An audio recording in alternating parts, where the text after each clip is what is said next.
Assalamualaikum warahmatullahi wabarakatuh.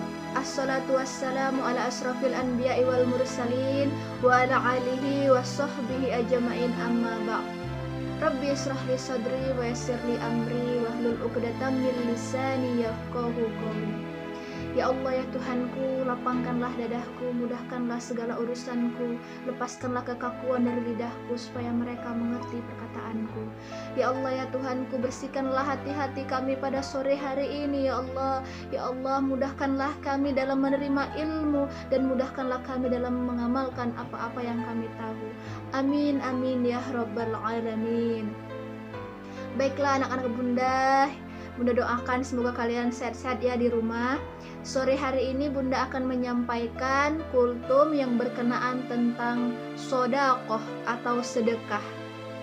Nah, sebelum Bunda menyampaikan ayat-ayat dan keutamaan tentang sedekah, Bunda akan menceritakan satu kisah yang ada pada zaman Rasulullah SAW. Ada seseorang yang gemar bersedekah, seseorang yang suka bersedekah. Namanya adalah Sya'ban. Suatu ketika Rasulullah merasa kehilangan seseorang yang selalu mengambil tempat paling depan, paling sebelah kanan, paling pojoknya Rasulullah ketika sholat. Nah, ketika selesai sholat dan salam, Rasulullah selalu melihat Sya'ban ini di sebelah kanannya. Suatu ketika Sya'ban ini tidak didapati di dalam masjid. Ia tidak ikut sholat berjamaah. Begitupun dengan hari-hari selanjutnya. Rasulullah pun bertanya-tanya, kenapa, ada apa dengan Sya'ban ini? Padahal dia adalah orang yang sangat rajin datang ke masjid. Kenapa ia tidak pernah lagi datang ke masjid? Rasul pun bertanya kepada para sahabat-sahabatnya, ya sahabatku, tahukah kalian bagaimana keadaan Sya'ban sekarang ini? Kenapa ia tak pernah lagi datang ke masjid? Para sahabat pun mereka tidak mengetahui. Ya Rasulullah, kami pun tidak mengetahui bagaimana keadaan Sya'ban ini, kata mereka. Baiklah kalau begitu, kata Rasulullah, mari kita berkunjung ke rumahnya untuk memastikan bagaimana keadaan Sya'ban ini. Kenapa ia tak kunjung datang ke masjid? Padahal ia adalah salah satu orang yang juga rajin datang ke masjid, yang tidak pernah absen untuk sholat berjamaah dengan Rasulullah. Pergilah Rasulullah dan sahabat ke rumah Sya'ban ini. Tidak ada yang menyangka anak-anak bahwa perjalanan dari masjid ke rumahnya Sya'ban itu menempuh 3 jam lamanya berjalan kaki. Bisa dibayangkan, setiap hari Sya'ban ini melakukan sholat 5 waktu, berjalan kaki dari rumahnya ke masjid itu selama 3 jam berjalan kaki. Betapa ia inginnya melaksanakan sholat bersama dengan Rasulullah. Jarak yang jauh pun ia tempuh setiap hari.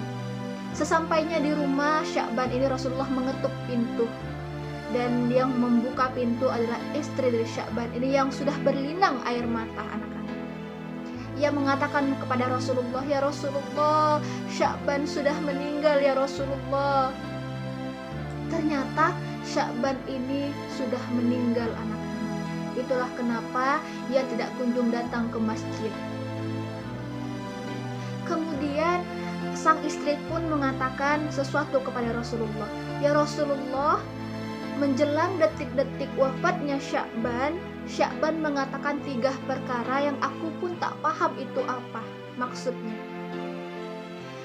Kemudian istrinya pun mengatakan ketiga perkara itu, yang pertama adalah yang ia ucapkan adalah, ya Allah, kenapa tidak lebih jauh ya Allah? Itu yang pertama yang diucapkan oleh Sya'ban. Kemudian yang kedua, ya Allah, kenapa tidak lebih banyak ya Allah? Kemudian yang ketiga adalah, ya Allah, kenapa tidak lebih bagus, tidak lebih baru ya Allah? Itu yang diucapkan oleh Sya'ban menjelang wafatnya Sya'ban. Rasulullah pun bertanya kepada istrinya Sya'ban,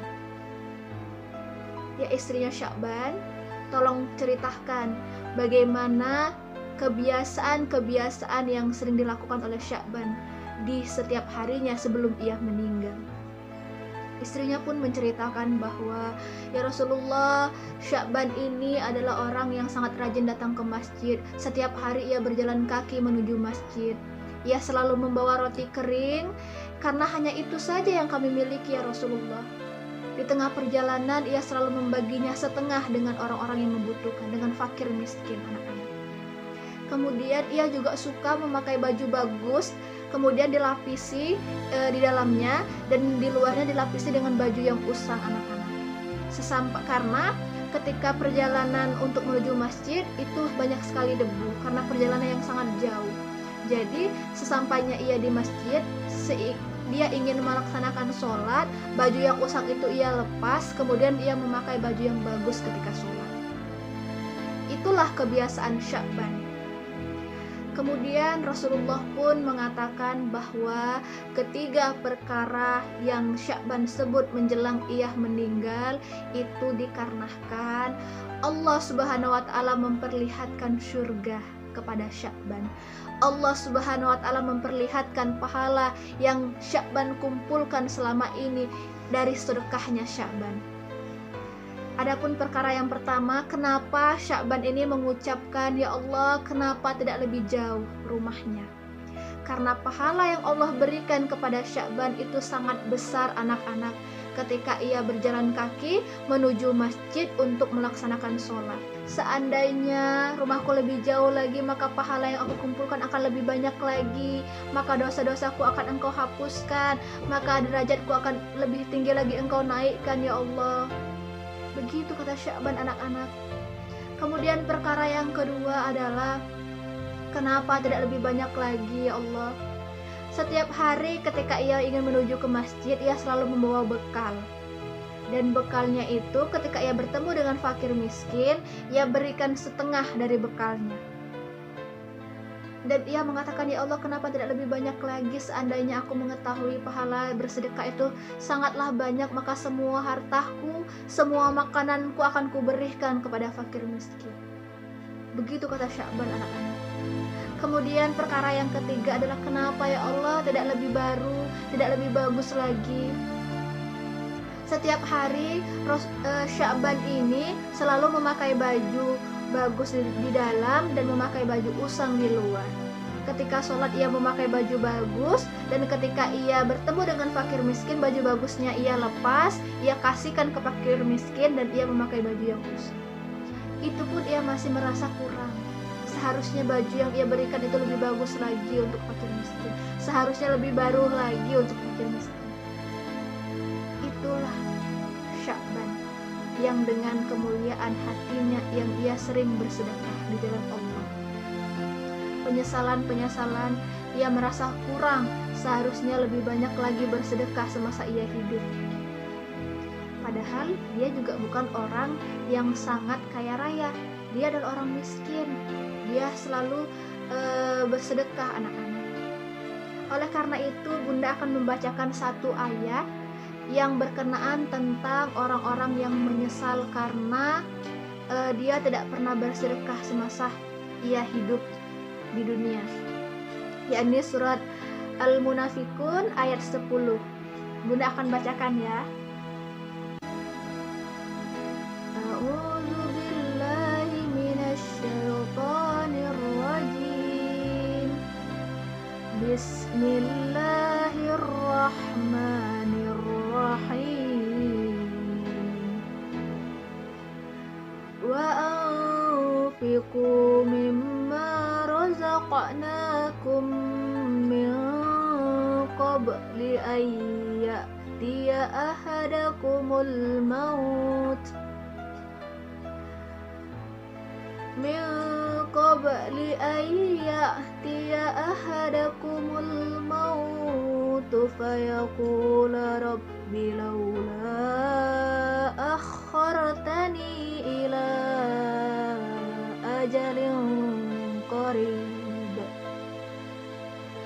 fa as-sadaqa wa akum mis-solihin. Shadaqallahul azim. Yang artinya anak-anak, dan infakkanlah sebagian dari apa yang telah kami berikan kepadamu sebelum kematian datang kepada salah seorang di antara kamu.